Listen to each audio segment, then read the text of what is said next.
Halo semuanya, saya Dr. Tiffany, dokter spesialis bedah plastik dan estetika. Hari ini saya akan berbagi dengan kalian tentang cara merawat setelah melakukan fat grafting di area mata. Jika kalian belum tahu cara perawatan yang benar atau ingin hasil optimal, tonton video saya sampai selesai. Setelah fat grafting di area mata, biasanya terjadi pembengkakan. Saat ini, lakukan kompres dingin. Seperti yang kalian lihat di tangan dokter ini adalah kantong kompres dingin. Tapi kita tidak meletakkan kantong ini langsung ke area mata.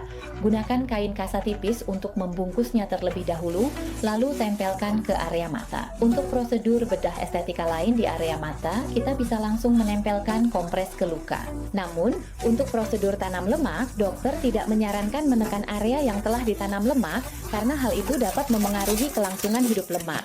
Sebaiknya kita mengompres di area sekitar rongga mata, bukan langsung menekan area lemak yang telah ditanam. Saat mengompres dingin, lakukan selama 15 hingga 20 menit dan beri jeda 2 hingga 3 jam sebelum mengulanginya dengan cara yang sama. Untuk prosedur suntik lemak di area mata, dokter tidak menyarankan mengompres hangat, karena jika kita tidak dapat mengontrol suhunya, hal itu dapat menyebabkan jaringan lemak larut dan menurunkan tingkat kelangsungan hidup jaringan lemak. Untuk masalah kebersihan area mata, kita akan menggunakan larutan garam fisiologis untuk membersihkan luka secara lembut. Setelah itu kita akan mengoleskan 1 lapisan salep. Pertama, untuk menjaga kelembapan luka.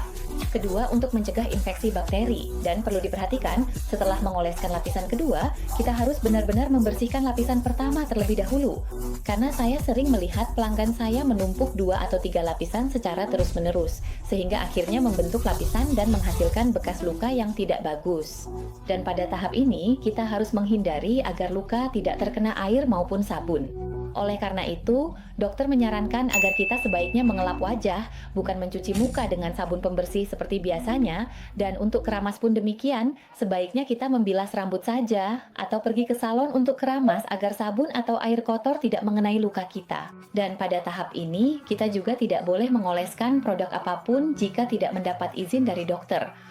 Saat beristirahat, sebaiknya kita tidur dengan posisi kepala lebih tinggi dan menghindari aktivitas berat seperti olahraga di gym atau naik tangga. Khusus bagi para orang tua yang memiliki tekanan darah tinggi dan aktivitas hubungan suami istri, kita juga harus membatasi hal tersebut pada tahap ini dan sebaiknya tidur cukup selama 7 hingga 8 jam setiap hari. Bagi kalian yang bekerja di kantor, sebaiknya juga tidak memaksakan mata untuk bekerja terlalu keras, istirahatlah dan jangan bekerja berlebihan.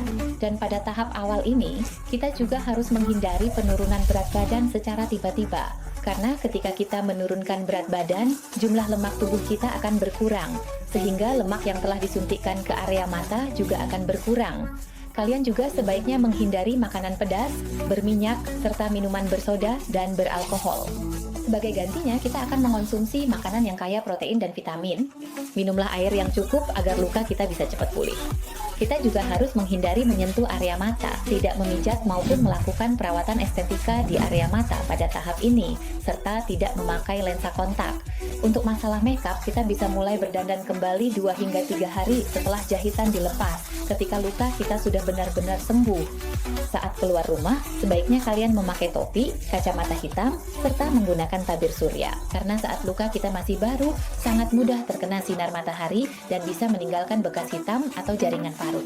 Terakhir, jangan lupa untuk minum obat sesuai resep dan kontrol ulang tepat waktu. Barusan saya sudah membagikan kepada kalian cara merawat area mata setelah melakukan fat grafting. Jika kalian memiliki pertanyaan atau kekhawatiran apapun, silakan tinggalkan komentar di bawah, dokter akan membantu menjawabnya. Sekarang sampai jumpa dan sampai bertemu lagi di video berikutnya.